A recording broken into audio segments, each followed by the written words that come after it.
Yes.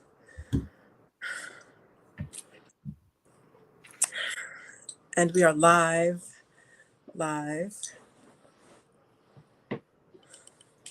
for our special edition of Tuesday Talk. My mom texted me and she was like, I really enjoyed your Tuesday Talk yesterday. Are you going live today? I said, yes. And I gave her the time.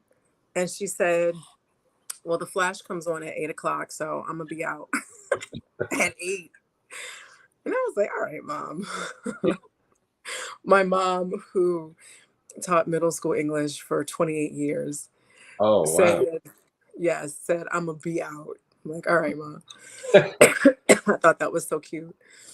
Mm-hmm. So anyway, tonight's going to be a great episode. We need to have these conversations. Definitely. I mean, at its core, it's a conversation about the truth. It is, and it's a truth people don't want to hear. Well, That's some right. people don't want to hear. A lot of our people want to hear it. That's right. So, Good evening, June Cleaver. So come on in, guests. Come on in. Come on in. We have a great, she said 30 years. Sorry, mom. She has. We have a great show for you all tonight. A great show. In the comments, drop in the comments where you are coming in from. That's right, where you are in the world. Let me know where you are. I see my mom is on. Hi, mom. My moots, my offsets, my newts. D. Weber, 9 Ether is on. Anke Ma'at. We have Shenka, who is a member of the Shrine of Ma'at. Connecticut is in the house. CT. We've got Dallas, Texas in the house. Big Man 29 is from Los Angeles. Big Man, are you a Lakers fan? Because I'm a Lakers fan to the core. In Connecticut on the radio station, one of the taglines is big man, baby. So that's what I think of when I see big man. Come on in, you guys. We have a really powerful show tonight. Come on in. Tell me where you're from. We've got Dr. Chike Akua in the house again. Dr. Akua, when were you on last time? Was it last season? yes, it was on last year. Mm-hmm.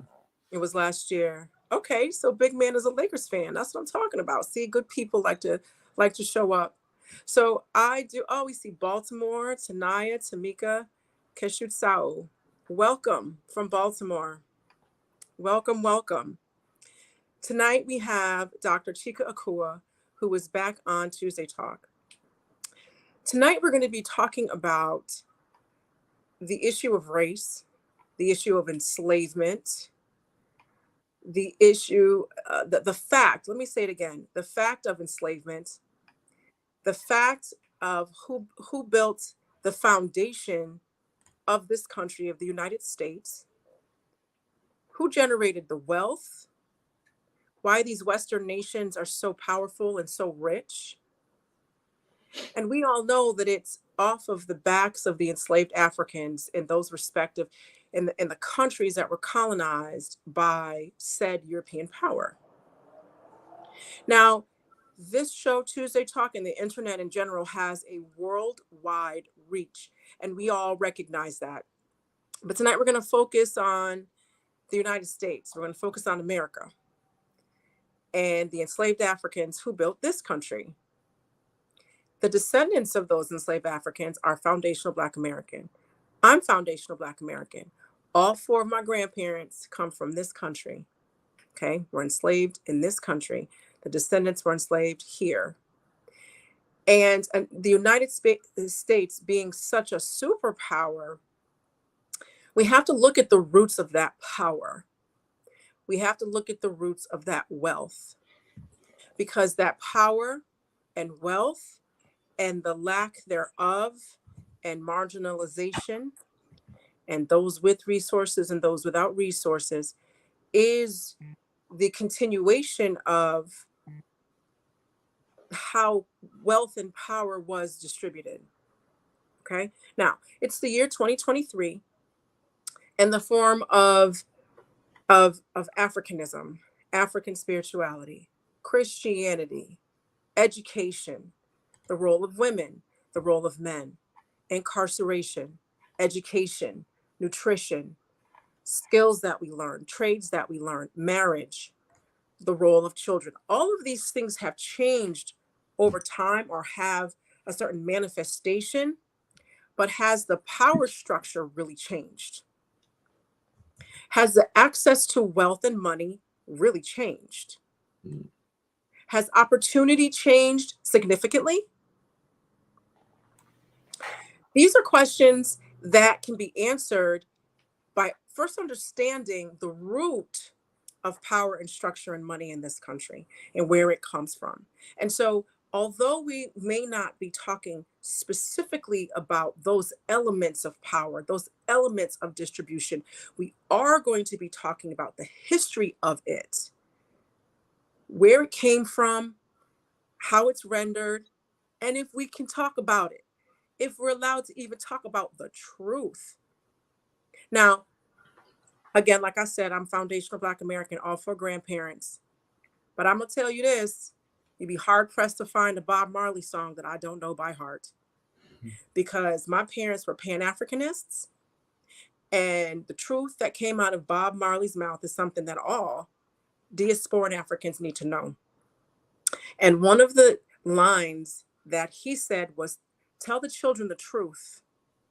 And I heard that song just growing up. Heard Gil Scott Heron, Earth, Wind, and Fire, all that. Okay. So tonight we're going to be discussing the truth and who wants to tell it, how there is an attempt to tell it, and who doesn't want us telling the truth. So with all of that being said, I'd like to welcome Dr. Chike Akua. Dr. Akua, welcome back to this special edition of Tuesday Talk. How you doing? I am doing well. It's good to be back here with you and looking forward to getting into this topic. Okay, great. So before we jump into the topic, let's let people know who Dr. Akua is. Can you give us a little bit of your background on your upbringing and your formal education? Sure. I was born and raised in Toledo, Ohio, and I am the last of 5 children, which gave me an interesting perspective on the world because my older sister and brothers took very good care of me and insisted that there were certain things that I knew. Um, I went to Hampton University, one of our great HBCUs, for undergrad. I did my master's degree at Clark Atlanta University and my doctorate at Georgia State University. In the process of my education outside of college and graduate school is as significant as my education inside the academy. Um, I came along in undergrad at a really pivotal moment in the midst of the African-centered education movement. So I was deeply influenced by the research and scholarship and practice of Dr. Asa Hilliard, and later on, actually had an opportunity to be initiated by him into the Jegna Collective, which was an African educators think tank. I'm also an intellectual child of Nana Dr. Joyce King, who is the Benjamin E. Mays Chair of Education and Policy at Georgia State University. So these are my Jegna, these are my master teachers, these are my Seba who led me and have given me sure guidance on this journey. Also deeply rooted in the work of Nana Dr. John Henrik Clarke, Ivan Van Sertima, Tony Browder, Malefi Asante, and many of the African-centered scholars whose voices have provided clarity for our situation here in America and around the world. That's right. So that's a little bit about my background. In terms of my profession, I am a teacher transformation specialist and a leadership strategist to urban schools, nationally and internationally, and colleges and universities. And I'm an assistant professor of educational leadership at Clark Atlanta University. Okay, thank you for that. Thank you for that. So we have a guest here who definitely knows about education and the impact of education. So we're going to jump into the 1619 project, I'm going to give you a general overview of it, and then we're going to get into the details. Okay, for those of you who might not know.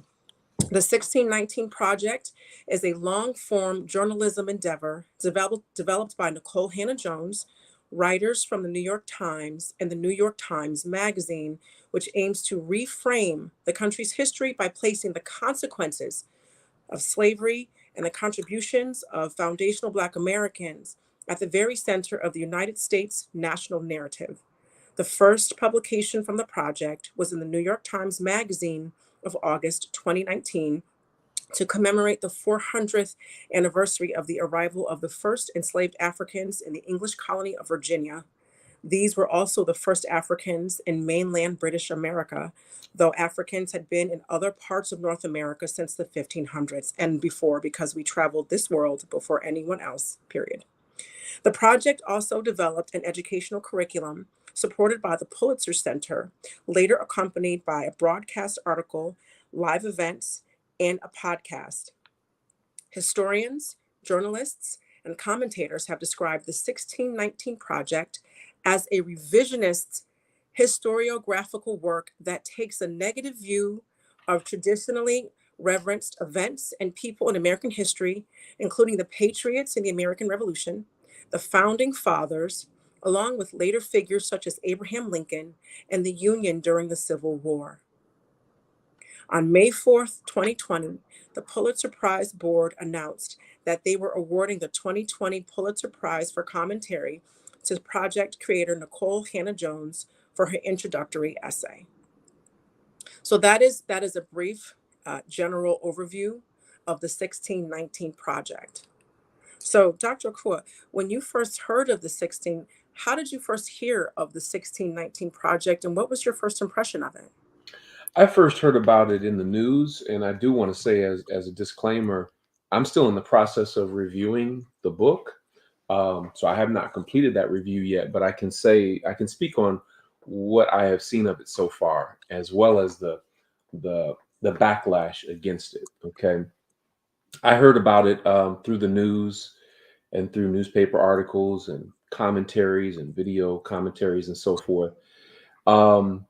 And found that it was refreshing to a lot of us, and then it was it was terribly troubling to those who were against it. And one of the reasons that it was terribly troubling to those that were against it is because the 1619 Project attempts to reframe the national narrative. And anytime you attempt to reframe the narrative of white triumphalism, then that's going to cause some serious problems with those who are patriotic to that notion, that want to elevate and celebrate their ancestors who literally committed genocide against our ancestors. And so those who are the descendants of those that were killed and maimed and murdered and so forth, part of the whole purpose and project of miseducating us is to make us valorize their heroes as if they're our own. That's But right. Black people and other people are waking up and realizing that these are not our heroes. We will not celebrate them. And not only that, we're going to tell you the truth about them and really start, coming against that. But as I said, anytime you try to reframe the national narrative of miseducation, you're going to run up into some serious problems. All of our scholars that have done that and have faced that. But I do want to say that Nicole Hannah-Jones and the scholars that she has organized, she certainly paid the price for publishing this piece, to the point of death threats and all sorts of unthinkable things. And so we definitely want to, congratulate her and thank her for the efforts that she has made to put this out into the public, to help us to better understand the origin of things. And I think in reframing the founding of the United States, taking it back to 1619, puts the onus of our enslavement, even more of it, on the nation, and sets up an even greater conversation for reparations. And I think that's one of the big fears as well. Mm-hmm. They're ultimately going to be held accountable for what their ancestors did and for what they continue to benefit from. Hmm. So, it's interesting. When I was preparing for this, I thought about reparations as well, because by acknowledging the consequence and benefit of enslavement, and by acknowledging who benefits and how this country has this intrinsic power built into everything that makes up the United States, including the history that is taught or continue to be taught, in our schools. If there's this acknowledgement of what enslavement was and its consequences that still permeate today, it's like a linear line going forward to the present, and going directly to reparations. Because if you've wronged a group of people so deeply, so economically, so culturally, so historically, there has got to be some reparations to that, especially since there are other examples of reparations that the United States has paid to groups of people when they've been wronged. Mhm. And right, and so reparations is definitely something that is being spoken about more in today's conversation, and not making an acknowledgement of this piece lends itself to, hey, well, reparations is right around the corner if we acknowledge all of these things as well. Definitely. It's unavoidable because when you look at the fact that America has paid reparations to just about everybody else except us. And I think one of the reasons it hasn't come to us yet, because I believe it will, but one of the reasons it hasn't come to us yet is because the the bill will be so astronomical that they're wholly unprepared uh, to allow that to happen. But it needs to happen, and I believe it's going to happen one way or the other. And we have to continue pushing for it until it does. So I'm going to go on this reparations path for just a second. And this is just your opinion. This isn't, guys, this isn't rooted in anything else. I'm just kind of curious what Dr. Akua thinks. When do you think that the United States will get to the point where they give us reparations? Hmm. I believe that that could take place in the next 5 to 10 years. You think so? But it's not whether we will receive reparations, it's what kind of reparations we will receive. I'll Mm. never forget, probably about 20 years ago, a sister by the name of Dr. Rosie Milligan, I think she was based in LA.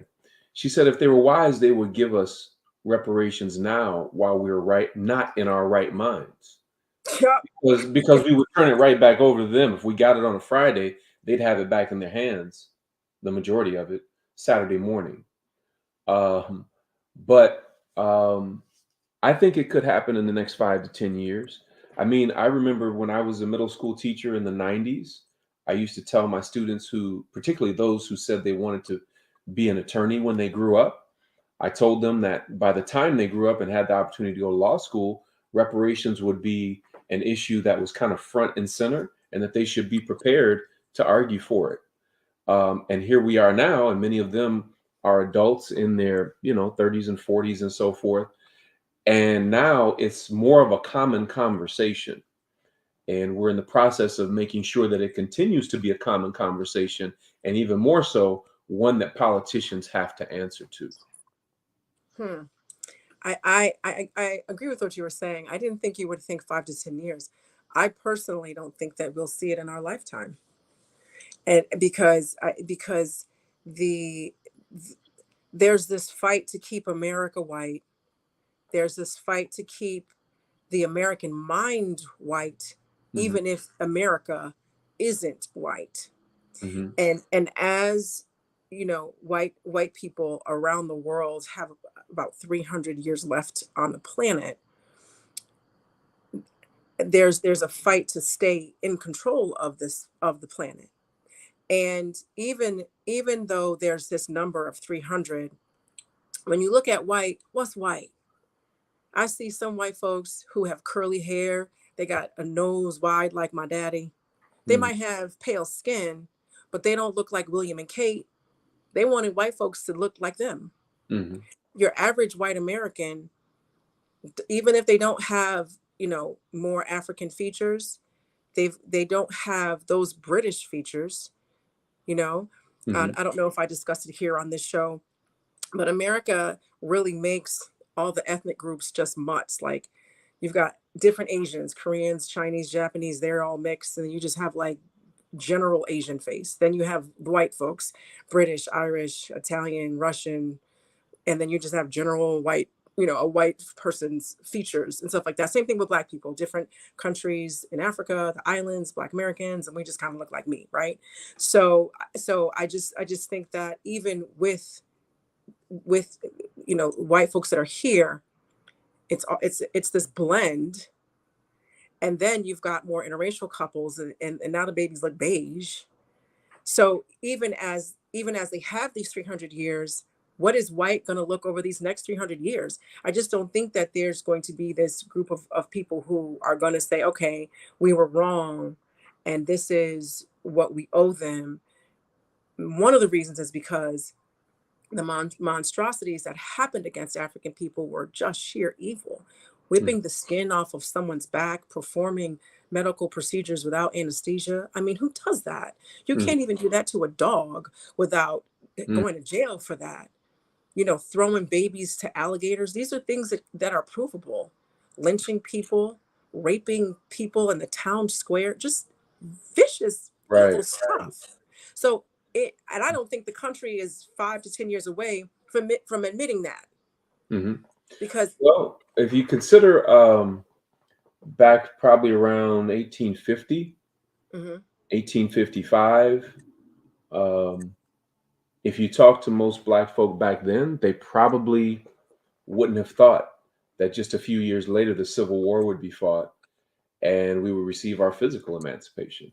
If you talk mhm, to black folks in 1950, uh, many of them probably wouldn't have imagined that 4 years later that schools would have been that the 1954 Brown versus Board of Education mhm, decision would have been released, supposedly for the desegregation of schools or the integration of schools. Whether you agree with that or not, most people mhm. wouldn't have thought that it would have occurred at that time.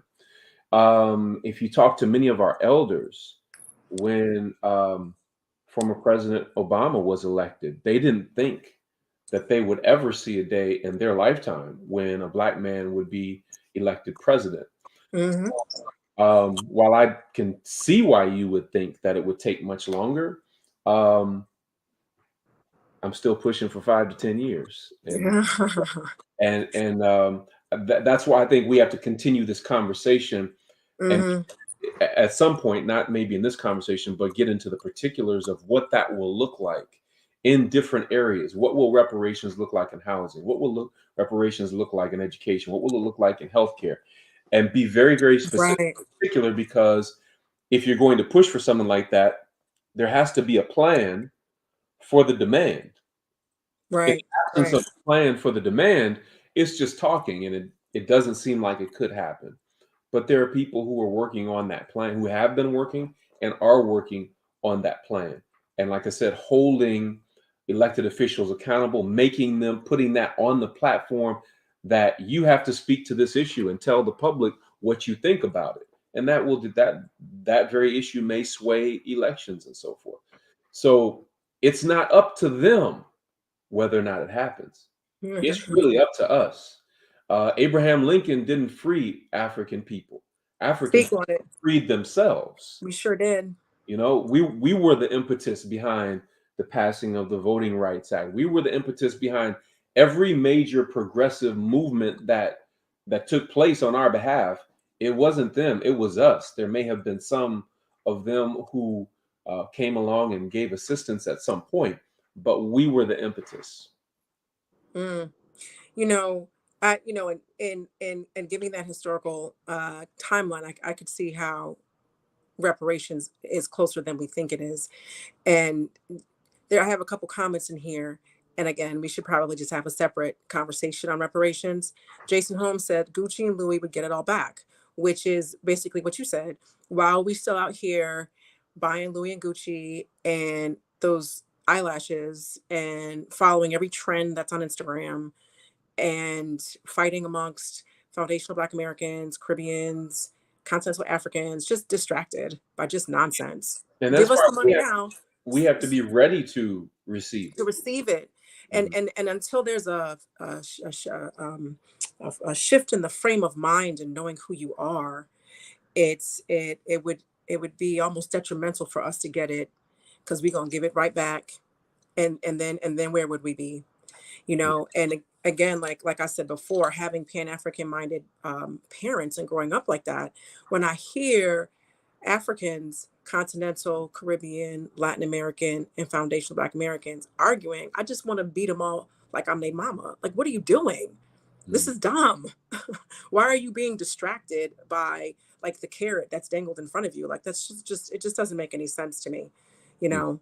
Um, I just want to read a couple more comments on reparations, and we're going to get right back on track with making sure we can control, you know, at the very least, what it is that we teach our own children in the yeah, written form of curricula and writing.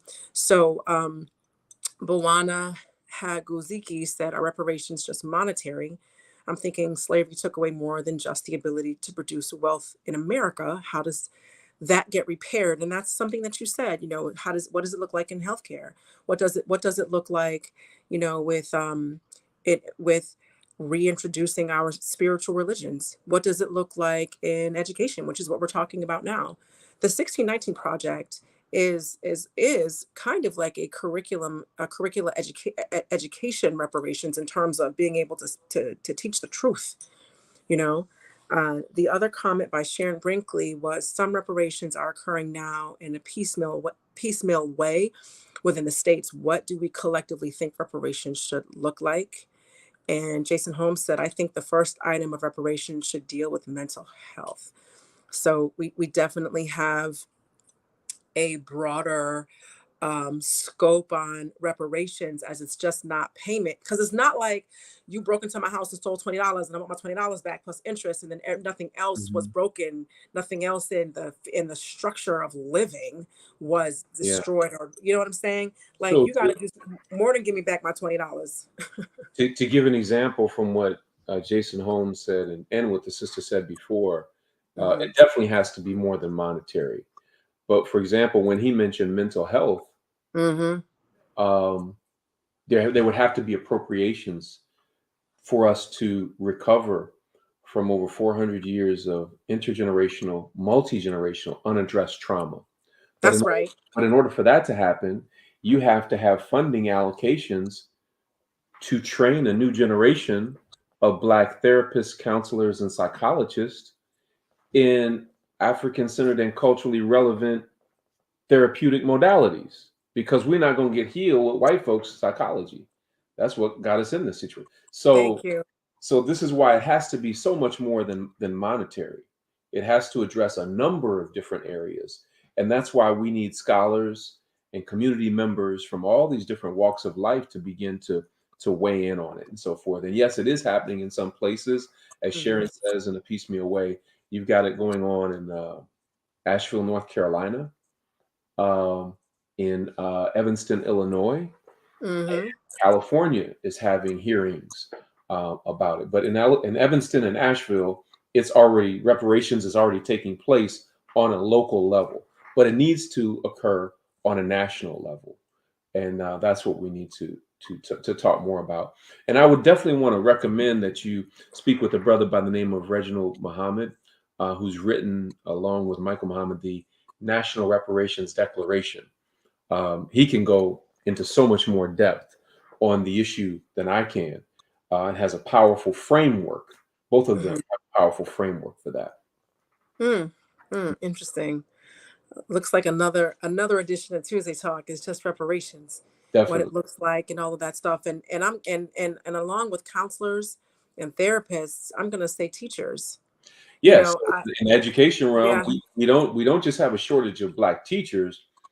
We need to raise up a new generation of teachers who have been taught in our tradition that's right. and in our methods to bring out the brilliance within our children, so that they know how to release the genius in Black children. That's a whole different type of preparation than what's available now in most of the schools of education that train pre-service teachers. So there has to be funding allocations for that. So this is why this is why I'm agreeing with the sister earlier. It will not just be monetary. It can't just be monetary, Hmm. because it wasn't just a monetary theft. Hmm. It was a theft of our minds, Right, right. bodies, and everything, history and everything else. Yes, yes, this is definitely something that we're going to continue to discuss. So getting right back to the 1619 project, can you give us some of the information that you've studied and that you know of the 1619 project, and why is this particular this endeavor is so important and so controversial? Well, again, kudos to Sister Nicole Hannah Jones, for organizing this and for having the moral courage to put it out into the public space, to Mhm. make people answer and be accountable to many of the things that she's sharing. When it first came out, my first thought was, um, our story doesn't begin in 1619, as you mentioned earlier. That's Uh, right. our story goes back thousands of years, whether you want to go back to the African continent, and for many of us, it started right here in America thousands of years ago. So when we read the work of, for example, Dr. David Imhotep in his book, "The First Americans Were Africans," where he gives specific archaeological proof that the African presence in America goes back at least 53,000 years. So it's very interesting when ignorant people, when talking about issues of race and culture and so forth, and somebody ignorant will say, "Well, why don't you go back to where you came from?" Well, I'm here. My people came from here, and some of my people came from Africa. So the question is, where will they go back to? So that Straight was the up. first thing that I thought of when I saw the title, the 1619 Project. So our story doesn't begin in 1619, but Hmm. I understand and appreciate what she's trying to do in reframing the national narrative that America didn't begin in 1776 with the signing of the Declaration of Independence. All of the elements of what makes America America were going on back in 1619, That's right. when those first, I think it was 20 Africans were brought into Virginia at that time, in that dispensation of time. We know we were here already and we were here thousands of years ago, but at that particular time. So I appreciate what she's trying to do to reframe the national narrative and Mm. look at it through the lens of critical race theory. Um, but we've known even before there was such a thing called critical race theory, about the inequities and challenges that we were facing. So I think it's a project and a book that needs to be studied. I understand there's even a program on it now, Okay. um, on one of the streaming platforms. So I think these are all conversations that we need to be engaging in, to begin to hold America accountable for its crimes against us and its crimes against humanity. That's right. That's right. That is absolutely right. Crimes against humanity. Mm. So thank you for that, and in addressing that. Do you know exactly what the depth and breadth of what they're focusing on? You said it's on. I'm sorry. What was the platform that you said that they have the critical race theory on right now? There's a program called the 1619 Project. It's on one of the streaming platforms. I don't remember Oh, which okay. one, but I think it's Mhm. like a six-part series. And Okay. so they're going through. I haven't seen that yet either. I Oh, heard okay. about it, and so that's something I'll be checking out as well. Okay, yeah. And and for everyone who's watching, we bring you guys stuff that is happening like live now. So sometimes we get it in progress just like you, and there's just some depth of insight as far as what is going on, and which is why we have people here. So, she was also given a Pulitzer Prize for it, which stirred up lots of controversy because the people who are against critical race theory, besides what we know what it is, they don't want to admit how savage they were to other human beings, that their ancestors were that savage. Because, in my experience, this is kind of a sidebar, but also yet inclusive of the response to the 1619 Project, is this: if Kareem Abdul Jabbar is your father, You're probably going to be tall because it's in your genes. You might be athletic because it's in your genes because he's your parent. If Mariah Carey is your mother, you probably can sing because it's genetics, it's in your genes, and Mariah Carey is your mother, right? So if your ancestors did evil, savage things to other human beings, what does that make you? Mm. And What I, does it say about how you're able to benefit from the wealth that was accrued from the doing of those evil things? exactly. And that's the second thing. Not only what does that make you, because you are genetically related to these people, you benefit from that savagery. Mm. So what does that make you?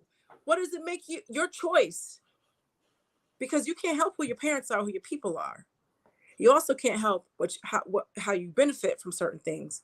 But if you aren't taking the time to say, I benefit from that, how am I going to adjust my life so that I don't continue to contribute to that?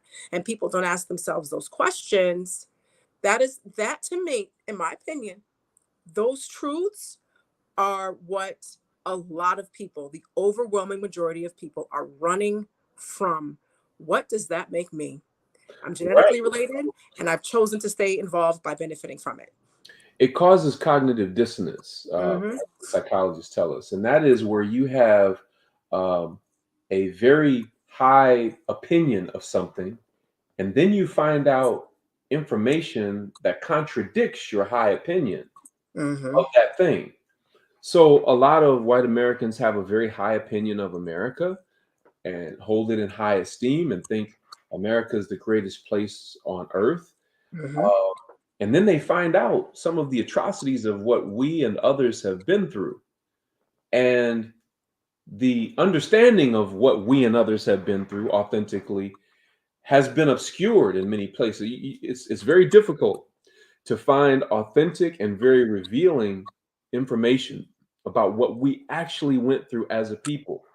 The daily physical abuse, the daily sexual abuse, Mm-hmm. and psychological trauma that we went through, the family separation, the lynching, the castration, just unthinkable things. And so what happens is a lot of Americans are dealing um, with that cognitive dissonance.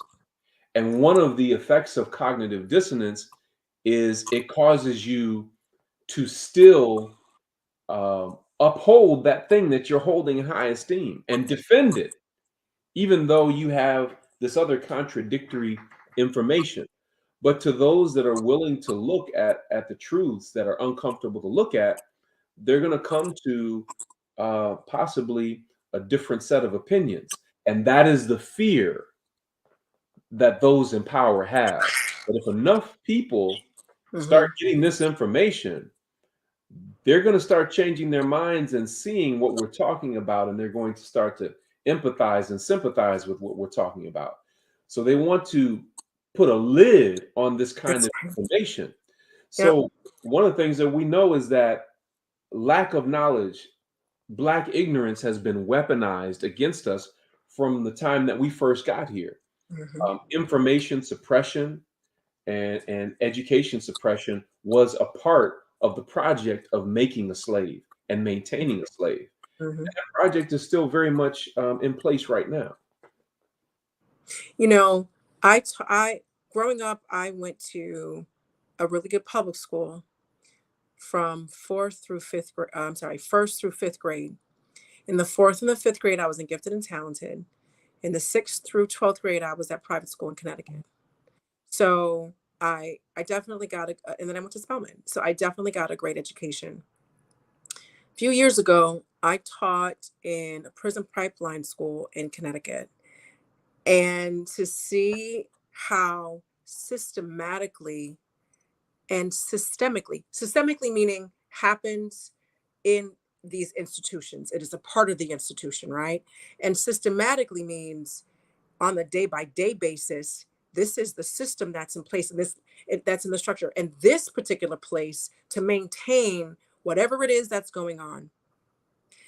And class after class, these teachers wasted their students' time. And a couple of teachers that I saw that were really trying to give them some good education were hounded and harassed by some of the powers that be in the school. I was a substitute teacher at that school. I was one of the teachers that gave those kids what I got. Why would I water it down? Because they're Black, because they're Black Hispanics and African immigrants. Why would I downgrade that? Why would I, I heard these teachers talk about them, their families, their home, just all kind of, and then you turn around and teach them. And so long story short, I personally did not receive systemic bad education. It was colonized education. I mean, we can say that because that's the truth.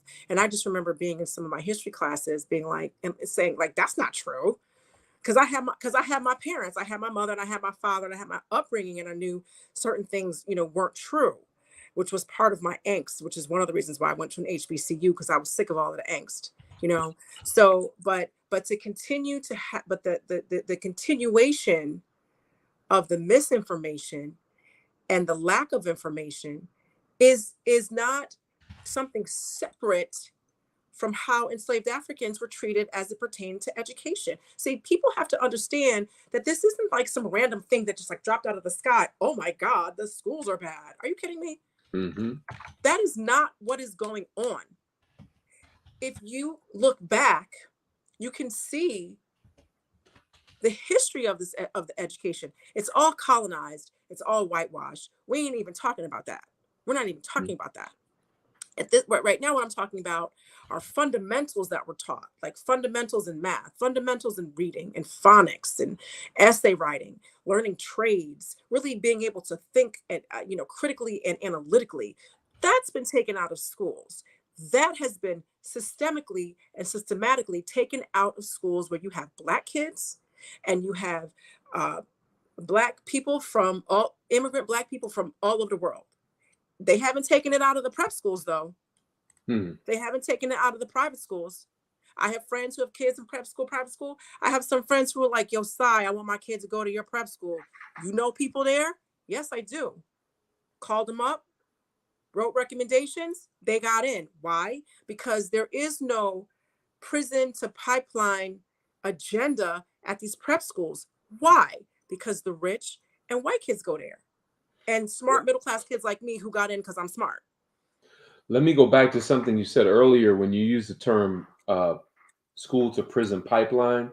Mm-hmm. We're trying to help people to reframe that language to say preschool to prison pipeline, because there's data that shows that it is preschool, that as young as 3 years old in preschool, our Black boys are being targeted.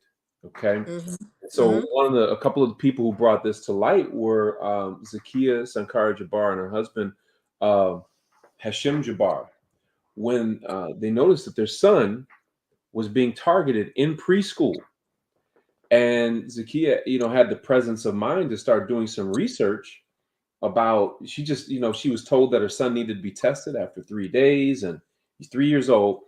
And so when she started doing research, she began to see that there was more to this than met the eye. She came across Jawanza Kunjufu's work on countering the conspiracy to destroy Black boys, and later found out that in the state of Ohio, where she was at that time, that I think it was almost 100% of the students who had been suspended in preschool were Black boys. How are you suspending somebody in preschool? So they helped to found Racial Justice Now, which influenced policy for them to change the law in Ohio that you cannot suspend a preschool child. So you asked the right question. How do you suspend a child who's in preschool, right? And so there's a lot behind this. So it is, in fact, the preschool to prison pipeline. And I just finished writing and releasing a special report for the Wayfinder Foundation, and it's called Dismantling the Pre-School to Prison Pipeline Through Black Literacy and Education for Transformation. And what I've done is I put that in the chat box.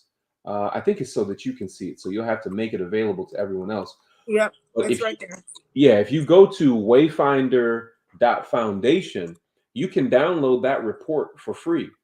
It's no charge, but it's very revealing when you see the history of how the prison industrial complex was brought into being on our backs, how it how it completely decimated our families and communities as they were building wealth for themselves. Thank you so Mhm. much, Yoga Girl Sai.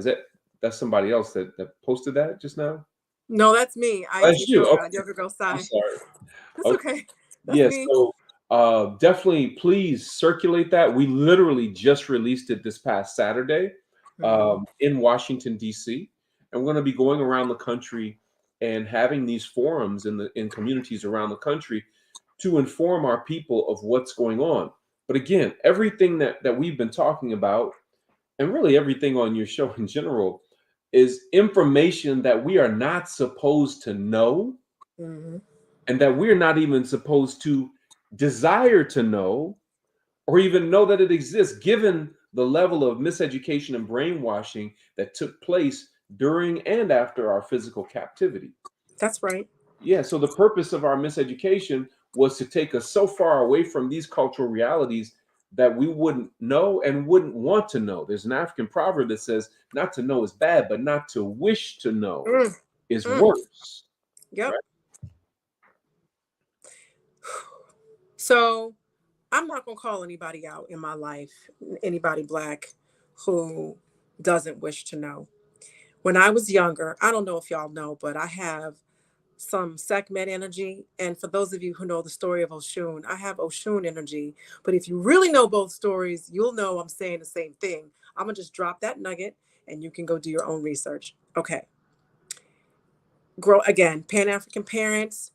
I always knew Santa Claus wasn't real. I always knew Jesus was black. And I always knew Africans were the first people on the planet.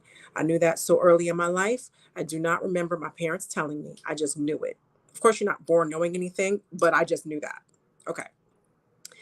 My mom was very matter of fact. She was like Claire Huxtable. I always use her as an example in describing how my mother, comports herself and how she raised me. All right. So when you see something that doesn't make sense and you do your own research, then you find the facts. Mhm. So these are the facts, right? So these are the facts. And for a long time I didn't understand why black people would say certain things, do certain things, behave certain ways, look for acceptance with groups of people that don't want to be with them, that don't want them there, or the only way that you could have a whole lot of white friends or be in white spaces is if you allowed them to mistreat you and say whatever they wanted to say, call you the N-word whenever. That wasn't me. I was like, that's not happening with me. As a matter of fact, the first semester I was at my prep school, this guy called me the N word. And I asked my mother the equivalent of the N word for his white ethnicity.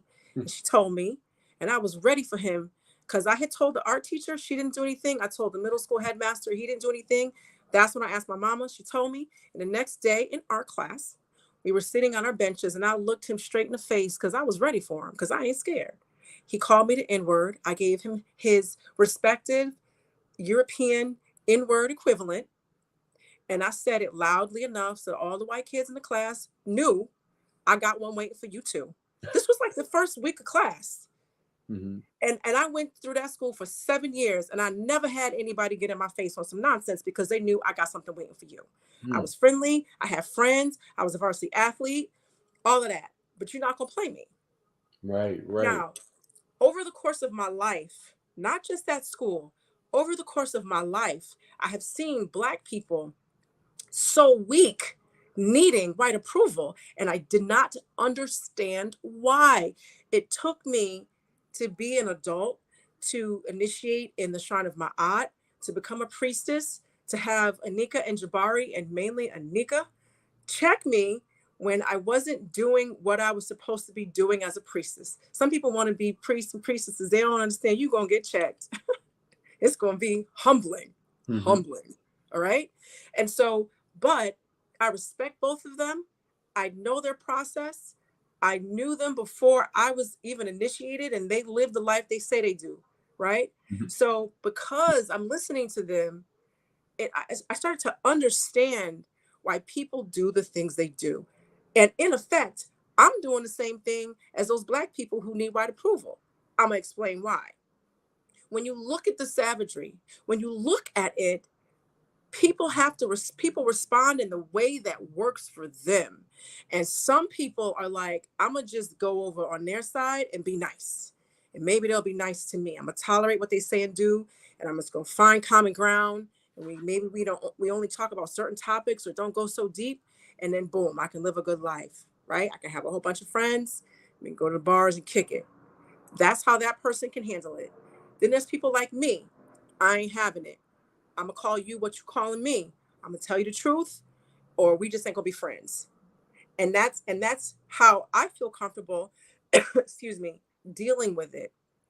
And so it taught me some compassion for people who really don't have the strength and who have cognitive dissonance against the facts. However, they are not absconded from learning about themselves, learning the truth and acknowledging it, because at a certain point they're perpetuating it. They've provided this spongy, cushiony, like safe pad to continue to do it. They're a part of the problem. So I say all that to say this. For those people who, you have family members you love, you have friends you love, you meet people on the street, you see people minding their own business coupled up in a way that you question, have some compassion for them, because all of this is very difficult to really kind of wrap your mind around, that human beings do this on a regular basis. And for our lifetime, we're most likely going to continue to see this happen as all of these, it's like the scab has been ripped off and the blood is gushing up. Hmm. And we're gonna keep ripping these scabs off. They're gonna keep trying to put them, we just gonna keep ripping them up. And that's what we're dealing with in this time. Now, again, I was raised by parents who spoke truthfully to me. I'm speaking truthfully to you. If this is landing a little hard, then just brace yourself and accept the fact that it's real. But I really think that we should have some compassion. We're not absconding their responsibility, but just understand it from a different perspective, that everybody's doing the best they can living in these really crazy times. Just kind of wanted to say that a little bit. Sure. Um, I think it's important that we understand that a big part of our work is not seeking other people's acceptance. I know that's Uh, right. That's that right. this is so very important for us to understand that. What we need to do is seek acceptance amongst ourselves and be clear about what our narrative is. That's right. If we are in um, communication with those outside of our community, it is incumbent upon us to show up as who we are, being who we are, with power and strength, and make other people adjust to our presence rather than us constantly having to adjust to their perspectives and their presence. But yes, you're right. There are so many who have been miseducated with injected oppression, so much so that they seek that acceptance from others. And if they can somehow convince white folks that white folk are in fact racist, or that something is in fact unjust, that they've won a battle of some sort. But the reality is, we have to understand who we are, and as I said, show up in our presence and in our power. That's And I right. think we would be surprised at how things begin to shift when Hmm. we do that without us seeking somebody else's acceptance. But in order for that to happen, we have to be properly educated and socialized in the best of our own traditions, and not wait or expect for others to do that for us. Because even the most well meaning among them cannot do for us what we must do for ourselves. That's right. I gotta speak on this. I gotta speak on this. We are the ones who are going to save us. Let me go back one other further step. What are you fighting for? You fighting for white folks to accept you? Then you ain't helping it. You need to go. I love you. I have compassion for you, but beat it, because you're a part of the problem. I'm fighting for Black liberation. What else is there to fight for? But in the absence of this kind of conversation and the right knowledge, most people don't even know that they are seeking white acceptance. Well, you know what? Let me jump in and say this, Dr. Kua. In 2023, if people, and I feel like Brother Ray Higgins right now, if people don't know, it's because they don't want to know. There are people who have created these cocoons where they purposely are not getting this information. They are dedicated to ignorance. That is something that I've heard Dr. Ray Hagan say. They Mhm. are dedicated to ignorance. And Right, so, right, you right. know what I'm saying? So it's like, let's say you have to learn Russian. You have 6 months to learn as much Russian as you can. But I take no Russian lessons. I say, well, I just don't know Russian. It's like, but did you even try? No. Well, that's why you don't know. So there are people who are dedicated to ignorance. And so the more, and I hear what you're saying. Sometimes you don't know what needs to happen, but over time, as you just acknowledge the truth, and I think that is part of it is because you have to accept the fact that you're going to lose friends.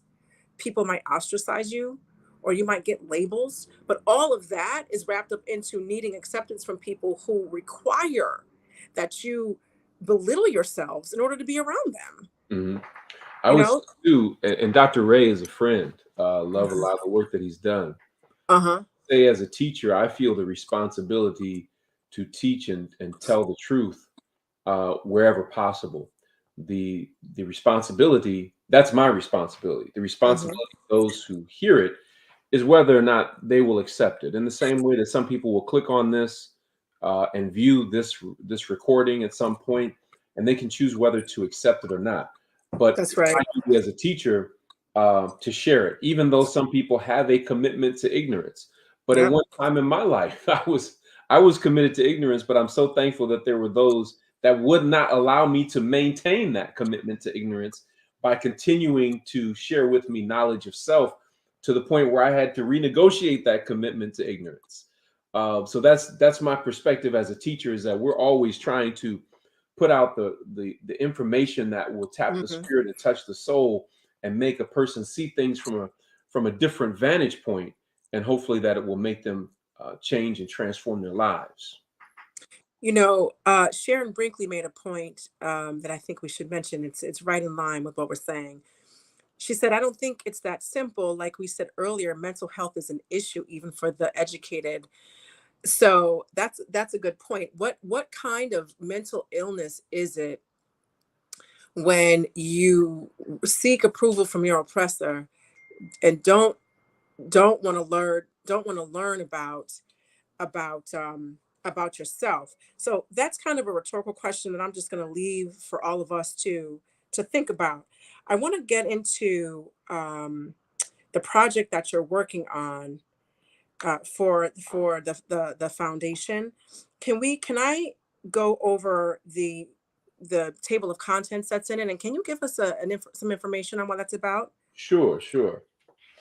As you look at the table of contents, what you'll first see is intersections about illiteracy, incarceration, access, and opportunity gaps. We use the Mhm. term access and opportunity gaps to replace the notion of achievement gaps. All over America, you'll hear schools and school districts talking about achievement gaps, the supposed gap between Black student achievement and white student achievement. The languaging of it, calling it an achievement gap, is problematic because we're not interested in the gap between white student performance and Black student performance, especially when white student performance is mediocre or submediocre at best. So we're not trying to be equal to mediocrity, right? That's Uh, right. if there is the gap is between where Black students are now and Black excellence. That's the gap that we're trying to close. So when people talk about the achievement gap, it obscures attention away from the access and opportunity gaps. The fact that Mhm. Black children don't have access to quality schools that are properly funded with certified teachers in the core areas of math, science, social studies, and language arts and reading, right? Mhm. They are least likely to be placed in advanced placement courses, as you were. They are most likely to have a teacher who's white and female. All these different kinds of things are problematic. So not having access to qualified Black teachers, to properly funded, equitably funded schools, with not having access to culturally relevant and responsive and/or African-centered education, all of these constitute access and opportunity gaps, and we talk about that in the first section. In the second section, it's literacy and education on the plantation. And I reframe the conversation by saying what we're now calling the preschool to prison pipeline should really be seen as a plantation prison pipeline.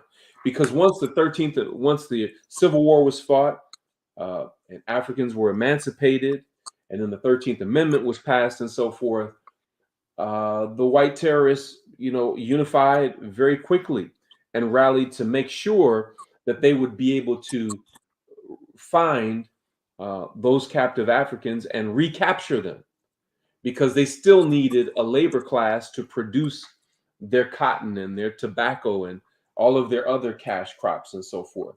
And so they did that by creating a plantation to prison pipeline. So we talk about that and how that plantation to prison pipeline is really what led to the creation of what today we call law enforcement. So we actually we have pictures of the badges of law enforcement back in the 1800s that started as slave patrols, those who would go and find runaway Africans, and then later they would pass vagrancy laws that if you were just standing around, this is after emancipation, and you could not tell them what plantation you were working on, or what white man you were working for, then you could get snatched up. Men, women, and children.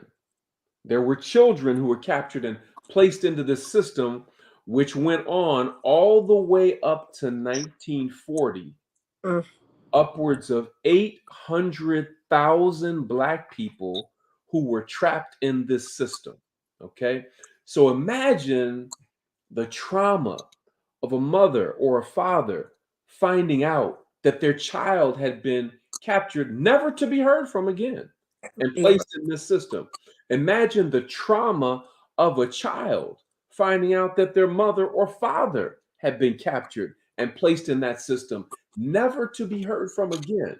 So this is why I say we're dealing with multi-generational, intergenerational, unaddressed trauma. We talk about the plantation to prison pipeline, Black literacy, and how Black illiteracy and ignorance was weaponized against us and is still being weaponized against us. We talk about the funding disparities, and how those disparities, what monies go to predominantly Black schools. Our public schools today are more segregated than they were back when the 1954 Brown versus Board of Education decision was made. So, and because they're segregated in that way, it's easier to channel a lack of funding into those spaces. I'm not arguing that our schools should be completely integrated. I'm not, and one of the challenges was our children were bussed out of schools where they were loved and nurtured by Black teachers and leaders. That's right. They were bused to white schools where they were terrorized daily. And so we're saying that you shouldn't have bused Black children. You should have bused equitable amounts of money into the Black community. So there are a number of things we talk about that. We talk about an example of when there was competent, strong Black leadership advocating for African-centered education in public schools and making it happen, outperforming the state. That leadership and those systems were systematically dismantled. And so we use Detroit Public Schools as a case study to demonstrate that, and how that system was completely dismantled. And it was over a bond initiative that was over $1 billion in the hands of Black leaders in Detroit. And when white folk at the state level saw that money, the state immediately swooped in, took over the schools, and dismissed the current school board and put another board in place of their people to control that money, under the guise that they were trying to improve the schools. But the schools were already doing well and outperforming the state average. So there's a lot of different things at play, a lot of moving parts that our people are not aware of, that when you see how this preschool to prison pipeline has been constructed and how it's daily in effect, how the funding inequities are going on, and the cultural identity theft is happening to our children every day, the more that we know about this, then there's the more that we can do something about it. So I cannot impress upon people enough to please check out this report and circulate it as widely as possible. And we may be coming to your city or your community very soon to have one of these forums to discuss it. Awesome. Thank you so much, Dr. Akua. And when you have those forums across the country, please just let me know. I want to thank you for coming on to Tuesday Talk and having this very lively conversation, which brought up more questions, which is also something that we need to consider and take a look at. And it also lets us know that we had a good conversation when we have other questions. So I have in the chat, Dr. Akua Zell.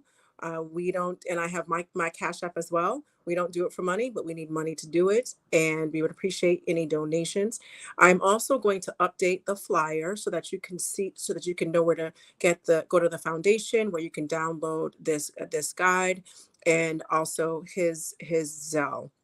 So thank you so much. Really, Dr. Akua, it's always great to have you here. And thank you so much to everyone who shows up for Tuesday Talk, even when it's on a Wednesday. I really do appreciate it.